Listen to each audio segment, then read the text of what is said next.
Дастан Арыспекович, кечиресиз. Биринчиден демилгечилердин фамилиясын айтканда чогуу айтасыңар, анан бирөө эле болуп калат. Биздин ойбузду окула да.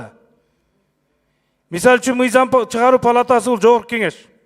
Жогорку кеңеш мыйзам чыгаруу палатасы ичте өзүнүн процедурасы менен регламент менен иштеп атабыз. Профсоюздун мүчөлөрү айтып атат. Биздикин кабыл албай койду деп. Кабыл албасак кабыл албайбыз да. Ошон үчүн палатага чыгып атабыз да. Концепциясы биринчи окууда кабыл алынат. Баарыбыз билебиз. Мына азыр профсоюз айткыла. 80ге келди башы. Отчет бербейбиз дейт. Прозрачность жок. 1% мына образование системадан канча акча?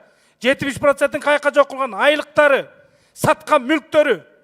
Анан келип алып көйгөйлүү маселе бүгүнкү күндө. Көйгөйлүү маселе. Ошон үчүн концепциясын кабыл алып берип, экинчи окууда тышательно талкуулап, сунуштарды киргизип, анан кийин жиберсек жакшы болмок. Убакыт өткөрүп атабыз да. Кечке ушинтип отура беребизби? Анан счетный палатаны карайлы. Дастан Артизбекович, если коллеги, которые записались на вопросы, поддержат концепцию, тогда законопроект уйдет. Просто те, кто записался, если они не против снять свои эти замечания или вопросы, ну тогда давайте как концепцию поддержим и уже ко второму чтению все замечания учтем.